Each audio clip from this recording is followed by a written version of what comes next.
Hello friends, welcome to PK classes. दोस्तों, आज हम जानेंगे कि जब बहमनी साम्राज्य का पतन हुआ तो उसके स्थान पर किन छोटे छोटे राज्यों का उदय हुआ और उन राज्यों के संबंध में वो महत्वपूर्ण तथ्य जो हमें जानने चाहिए परीक्षा के दृष्टिकोण से, वो भी जानेंगे। और उन प्रांतों का अंततः किस में विलय हुआ, अंततः क्या हुआ, ये सब भी जानेंगे। दोस्तों, पिछले वीडियो में जब हमने बहमनी साम्राज्य को पढ़ा था तो उसमें देखा था कि जब महमूद गवाह की मृत्यु हुई थी 1481 ईस्वी में, उसको मृत्युदंड दिया गया था। उसके बाद ही बहमनी साम्राज्य का पतन प्रारंभ हो गया था। तो कौन कौन से प्रांतों का उदय हुआ, किस क्रम से हुआ, आइए जान लेते हैं। बहमनी से प्रांतों की जो स्वतंत्रता थी उसका हमें क्रम जरूर याद रखना है। कई बार पूछा जाता है कि सबसे पहले कौन सा प्रांत बना, सबसे अंत में कौन सा बना, या उनका क्रम क्या था। तो उसके संबंध में हमने एक ट्रिक बनाई है जो आपको इनका क्रम याद रखने में बहुत ही उपयोगी होगी। तो दोस्तों, सबसे पहले जो स्वतंत्र हुआ था वो था बरार। और बरार कब स्वतंत्र हुआ था? 1484 ईस्वी, यानी महमूद गवाह की मृत्यु के 3 साल बाद ही बरार स्वतंत्र हो जाता है। उसके बाद जो स्वतंत्र हुआ था वो था बीजापुर। कब हुआ था? 1489, 1489, यानी इसके सिर्फ 5 साल बाद। अगला जो राज्य स्वतंत्र हुआ था वो था अहमदनगर, और ये कब होता है? 1498 में, जब वास्को डी गामा भारत में आया था। दोस्तों, चीजें ऐसे ही कोरिलेट करके याद रखा करो तो जल्दी याद होती हैं। वास्को डी गामा जब भारत आया था तभी ये अहमदनगर स्वतंत्र हुआ था, और इसके 9 साल बाद। अगला जो राज्य स्वतंत्र हुआ था वो था गोलकुंडा। और गोलकुंडा कब स्वतंत्र हुआ था? ये 1500 के बाद हुए दो, गोलकुंडा और बीदर। तो गोलकुंडा 1518 में और बीदर 1527 में स्वतंत्र होता है। इनको क्रम से याद रखने की ट्रिक है। एक लाइन याद रखना, बड़ा बीज अहमदनगर के गोलकुंड में बोया। बड़ा, बड़ा को आप बड़ा समझना। बड़ा बीज है कोई, अहमदनगर के गोलकुंड में बोया। बरा से बरार, बीज से बीजापुर, अहमदनगर से अहमदनगर, गोलकुंड से गोलकुंडा, बोया से बीदर। उम्मीद है आपको इस लाइन को याद रखने से इनका क्रम आपको आसानी से याद हो जाएगा। ठीक है। अगला ये मेरा प्रयास था कि कौन सा प्रांत कब स्वतंत्र हुआ, उसको कब किसने हड़प लिया, फिर अंततः उसका क्या हुआ। जब हम डिटेल में पढ़ते हैं तो काफी चीजें हौच पौच होती हैं। हमने एक जगह पर इनको रख दिया है ताकि आपको चीजें आसानी से याद हो। देखो मैंने कैसे बनाया है। ये है बरार, 1484 में स्वतंत्र होता है, और स्वतंत्र करता जो पहला शासक था वो था फतेह उल्लाह इमाद शाह। इसने बरार में इमाद शाही वंश की स्थापना की थी। ये वो क्वेश्चन है जहां से बहुत ज्यादा आते हैं। पहला स्वतंत्र बरार किसने किया? फतेह उल्लाह इमाद शाह ने। और किस वंश की स्थापना की? इमाद शाही वंश की। ठीक है। फिर इसका क्या हुआ था? बरार को अहमदनगर ने हड़प लिया था। तो ये बड़ा गोला अहमदनगर का है, ये छोटा बरार का है। यानी बरार को किसने हड़प लिया? ये बड़े गोले अहमदनगर ने। और कब हड़पा था ये? अहमदनगर ने 1575 ईस्वी में इसको जीत लिया था। 1484 में स्वतंत्र हुआ, 1575 में जीत लिया अहमदनगर ने। यानी कि लगभग 90 वर्ष तक बरार स्वतंत्र रहा। अहमदनगर की क्या स्थिति थी? अहमदनगर 1498 में स्वतंत्र हुआ था, जब वास्को डी गामा आया था। स्वतंत्र करने वाला था अहमद मलिक। और इनको बोलते हैं निजाम शाही शासक। इसने निजाम शाही वंश की स्थापना की थी। फिर अहमदनगर का अंततः क्या हुआ था? अहमदनगर को जीता था शाहजहां ने 1623 ईस्वी में। ये अंततः जो विजय की थी शाहजहां ने की थी अहमदनगर को, उसके बाद ही मुगल साम्राज्य में मिल गया था। तो ये बरार और अहमद की कहानी कि कब कौन स्वतंत्र हुआ, किसमें विलय हुआ। ऐसे ही बीदर और बीजापुर के साथ क्या हुआ? बीदर अपना सबसे अंत में स्वतंत्र हुआ था 1527 ईस्वी में। इसके बाद बहमनी साम्राज्य पूरी तरह से खत्म हो गया था। 1527 में बीदर स्वतंत्र हुआ था, और किसने स्वतंत्र कराया था? कासिम बरीद। यहाँ पर बरीद शाही वंश की स्थापना हुई थी। बीदर को बीजापुर ने जीत लिया था 1618 ईस्वी में। बीदर को किसने जीता था? बीजापुर ने। ये बीदर का छोटा गोला, बीजापुर का बड़ा गोला, यानी बीदर को बीजापुर ने हड़प लिया। ये बी से बीदर, और ये बीजापुर। याद रखना, बीदर को किसने हड़प लिया? बीजापुर ने। और बरार को अहमदनगर ने, यानी बड़ा अहमद। अब बीजापुर को देखें तो 1489 ईस्वी में स्वतंत्र हुआ था, यानी दूसरे क्रम पर। अभी हमने पढ़ा था ना, बड़ा बीज अहमदनगर के गोलकुंड में बोया, बड़ा बीज ये दूसरे नंबर पर स्वतंत्र हुआ था। और इसको स्वतंत्र करने वाले थे यूसुफ आदिल खां। इन्होंने आदिल शाही वंश की स्थापना की थी बीजापुर में। प्रश्न ऐसे आते हैं कि आदिल शाही वंश कहाँ पर था? तो कहाँ पर था? बीजापुर में। बरीद शाही कहाँ था? बीदर में। बीजापुर का क्या हुआ था अंततः? बीजापुर को औरंगजेब ने 1686 ईस्वी में जीतकर मुगल साम्राज्य में मिला लिया था।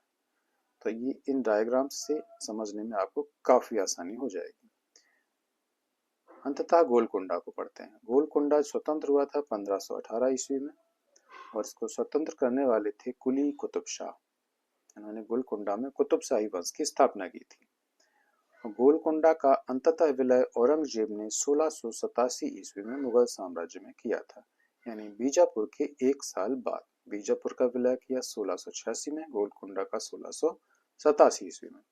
दोस्तों मैं ये तेजी से बता रहा हूँ, बट आप इसको धीरे से पढ़ें और इसको 2 बार पढ़ें या नोट्स बना लें, इमेज क्लिक कर लें, जैसा भी हो आपको आसानी होगी याद करने में।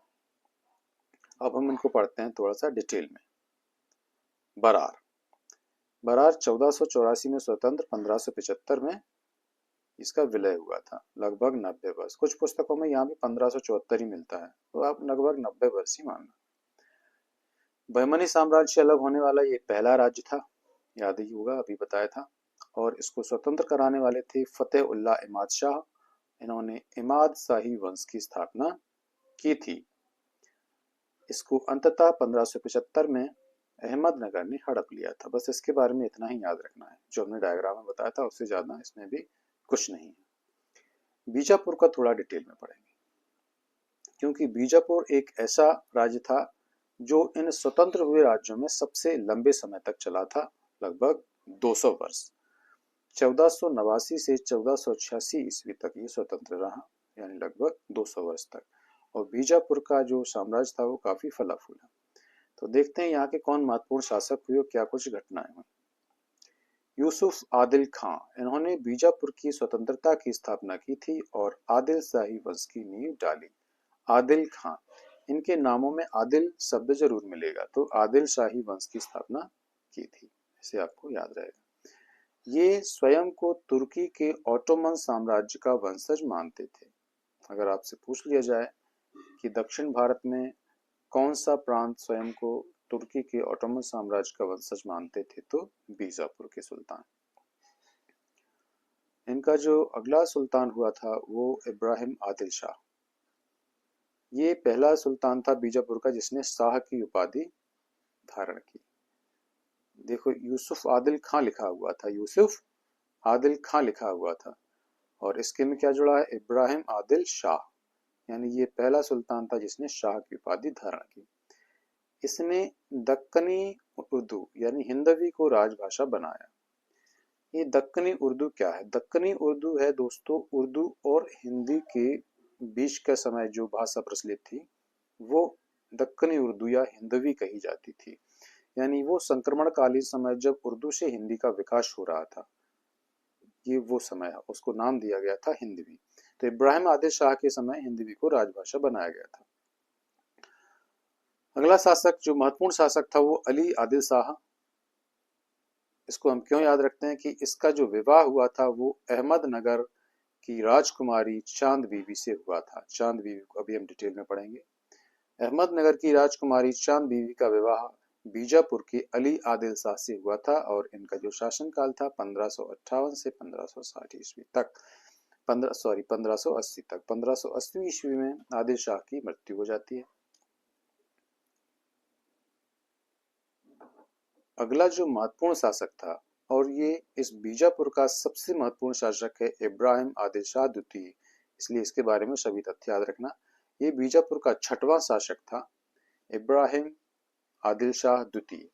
इसका जो शासनकाल है वो भी काफी लंबा था, 1580 से 1626 ईस्वी तक, यानी कि 46 वर्ष, 46 ईयर्स तक इसका शासनकाल था। ये महान विद्या प्रेमी था, प्रजा के प्रति उदार दृष्टिकोण रखता था, इस कारण इसको जगत गुरु की उपाधि दी गई थी। ये उपाधि याद रखना, जगत गुरु की उपाधि किसको दी गई थी? इब्राहिम आदिल शाह द्वितीय। ये कौन था? बीजापुर का छठवां सुल्तान और सबसे महान सुल्तान, इब्राहिम आदिल शाह द्वितीय। इसके बारे में और क्या क्या खास बातें हैं? गरीबों की मदद करने के कारण इसको अबला बाबा या निर्धनों का मित्र कहा जाता था। हाँ, इसको क्या कहा जाता था? अबला बाबा या निर्धनों का मित्र। और अभी क्या पढ़ा था? जगत गुरु, क्योंकि इसके उदार हृदय की वजह से इसको जगत गुरु कहा जाता था। इसके समय के प्रारंभिक 4 वर्षों तक इसकी अल्पवयस्क था। दोस्तों मैं थोड़ी कहानी बता दूं कि जब अली आदिल शाह की मृत्यु हुई उसके बाद उसके कोई पुत्र नहीं थे। अली आदिल शाह और चांद बीवी, इनके कोई पुत्र नहीं थे। अली आदिल शाह का भतीजा था इब्राहिम आदिल शाह द्वितीय, ये अल्पवयस्क था। तो इसके शासनकाल के प्रारंभिक 4 वर्षों तक जो वास्तविक शासन संभाला वो संभाला था चांद बीवी ने। चांद बीवी कौन थी? सुल्तान की चाची। इब्राहिम आदिल शाह द्वितीय की चाची चांद बीबी ने इसके प्रारंभिक 4 वर्षों में बीजापुर का शासन संभाला और 4 वर्ष बाद यानी कि 1584 ईस्वी में चांद बीबी अहमदनगर अपने मायके वापस आ गई थी और फिर कभी भी बीजापुर लौटकर नहीं गई। तो ये चांद बीबी कौन थी? बीजापुर के अली आदिल शाह की पत्नी, जो उसकी मृत्यु के 4 साल बाद अहमदनगर चली गई। उसके बाद पूरी तरह से शासन संभाला इब्राहिम आदिल शाह द्वितीय ने। इब्राहिम आदिल शाह द्वितीय ने हिंदी गीत संग्रह किताबे नौरस की रचना की थी। सभी महत्वपूर्ण तथ्य मैंने लिखे हैं जहां से प्रश्न पूछे जाते हैं। तो किताब ए नौरस हिंदी गीत संग्रह था, इसकी रचना की थी इब्राहिम आदिल शाह द्वितीय ने। नौरस से नौरसपुर नगर, इन्होंने नौरसपुर नगर की भी स्थापना की थी और उसको अपनी राजधानी बनाया था। नौरसपुर को अपनी राजधानी बनाया था किसने? इब्राहिम आदिल शाह द्वितीय ने। इसके शासनकाल में फरिश्ता, ये एक इतिहासकार है, फरिश्ता ने अपना ऐतिहासिक ग्रंथ तारीख ए फरिश्ता भी लिखा है। तारीख ए फरिश्ता किसने लिखा? फरिश्ता ने। किसके शासनकाल में? इब्राहिम आदिल शाह द्वितीय के शासनकाल में। और ये कौन थे? बीजापुर के छठे और सबसे महत्वपूर्ण सुल्तान। अगला जो सुल्तान होता है वो है मोहम्मद आदिल शाह। इनके बारे में एक तथ्य याद रखना कि इनका जो मकबरा है गोल गुंबज या गोल गुंबद, ये बीजापुर का सबसे प्रसिद्ध इमारत है। गोल गुंबद ये स्थापत्य के क्षेत्र में ये विश्व प्रसिद्ध है। बीजापुर की गोल गुंबद किसने इसका निर्माण कराया था? मोहम्मद आदिल शाह। बीजापुर का एक कैरेक्टर और है जो काफी फेमस है, अफजल खां। ये अफजल खां कौन था? कई बार पूछा जाता है। ये बीजापुर का सेनापति था अफजल खां और ये औरंगजेब का समकालीन था। शिवाजी औरंगजेब का तो शासन शुरू ही होता है था, ये शिवाजी के समकालीन था। क्या हुआ था? ये बीजापुर का प्रसिद्ध सेनापति था और 1659 ईस्वी में 1659 में छत्रपति शिवाजी के विरुद्ध इसको एक अभियान के लिए भेजा गया था। और जब इनके बीच संघर्ष विराम की सहमति बनी तो संघर्ष विराम की एक बैठक में शिवाजी ने धोखे से इसका वध कर दिया गया था और इस वध के कारण शिवाजी की काफी आलोचना होती है कि जब इतने बहादुर हैं आप, संघर्ष विराम की बैठक में शांतिपूर्ण वार्तालाप के लिए आप गए हो और धोखे से इसकी हत्या कर देते हैं। ये हत्या शिवाजी की वीरता पर एक कलंक है और अफजल खां इतिहास में प्रसिद्ध हो गया। बीजापुर का जो अंतिम सुल्तान होता है वो होता है सिकंदर आदिल शाह। तो हमने ये 4-5 सुल्तानों के बारे में पढ़ा जो बीजापुर के थे। इनमें इब्राहिम आदिल शाह द्वितीय को विशेष कर याद रखना, इसके समय की घटनाओं को याद रखना। पहला जो सुल्तान था यूसुफ आदिल खां, उसको याद रखना क्योंकि वो पहला था, उसने आदिल शाही वंश की स्थापना की थी। अंतिम याद रखना सिकंदर आदिल शाह, क्योंकि पूछ लिया जाता है कि बार अंतिम कौन था, तो सिकंदर आदिल शाह। और 1686 ईस्वी में इस बीजापुर का अंत हो जाता है क्योंकि औरंगजेब बीजापुर को मुगल साम्राज्य में मिला लेता है। तो इस तरह आज हमने बरार और बीजापुर को पढ़ा।